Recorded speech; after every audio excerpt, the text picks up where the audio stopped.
Makasaysayang pangyayari sa simbahang Katolika. May bago na po tayong Santo Papa. Siya si Pope Leo XIV na napili na mga kardinal sa ikalawang araw ng conclave. Ilang oras pa nga lang ang lumilipas mula nang makita ng publiko si Pope Leo XIV. Personal kong nakita ang makasaysayang first appearance at unang pagbasbas ng bagong Santo Papa sa balkonahe ng St. Peter's Square sa Vatican. Narito ang report. Habemus Papam, Dominum Robertum Franciscum, Sancte Romane Ecclesiae, Cardinalem Prevost. Ito ang anunsyong inaabangan ng mga Katoliko matapos lumabas ang puting usok sa chimney ng Vatican. Hudyat na may bago ng Santo Papa.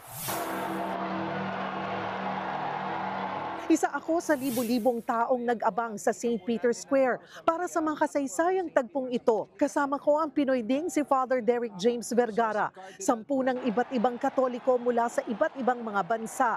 Lahat sabik sa bagong Santo Papa. Anumang oras ngayon ay lalabas na ang bagong hirang na Santo Papa dyan sa balkonahe ng St. Peter's Basilica. At kanina, nung ina-announce yung pangalan ng susunod na Santo Papa, medyo tahimik yung crowd, ano, Father? Yes. Napansin mo ba yon? Yep. Kasi hindi talaga ine-expect, no, at malamang hindi rin talaga siya kasama doon sa sinasabi ng mga tao na papabilin. Matapos ang paglabas ng puting usok, isang oras din ang hinintay namin bago ang unang paglabas ni Robert Francis Cardinal Prevost ng Estados Unidos o Pope Leo XIV. La pace sia con tutti voi. Tahimik ang lahat habang nagbibigay ng mensahe ang Santo Papa. Sa una, nagulat din ako, no? Do talagang si Cardinal Prevost ay isa din sa mga kilalat na taga na mga cardinal dito sa Roman Curia dahil nga siya ang in charge sa appointment ng mga bishops, no?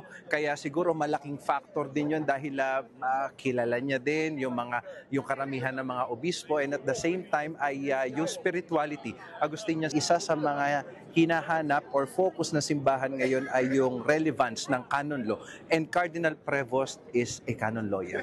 Nasa 150,000 ang dumagsa rito sa St. Peter's Square para sa first appearance ni Pope Leo XIV.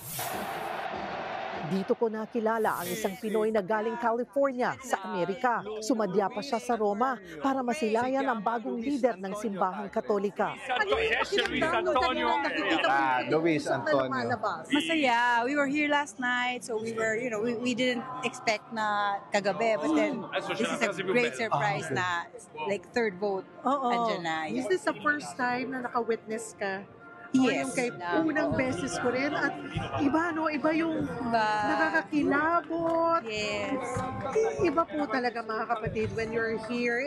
Matapos ang pagpapakilala kay Pope Leo XIV, nakasalubong namin ang ilang Amerikano na nakiisa sa selebrasyon ng pagkakahalal ng bagong Santo Papa. At kahit sila, hindi makapaniwala. Yeah, we respected an American president. One among yourself.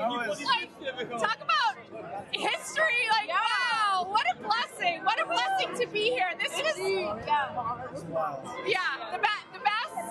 best experience of our lives.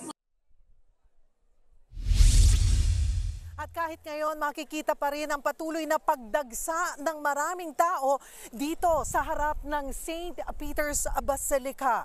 Ang mga kababayan natin at ilang pang mga deboto at mga turista ay nagdarasal, nagsisimba at patuloy na ipinagdiriwang ang bagong kabanata sa kasaysayan ng simbahang Katolika.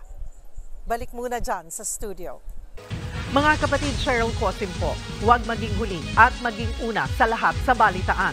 Para sa tuloy-tuloy na talakayan sa Frontline, mag-follow at mag-subscribe sa social media pages ng News 5.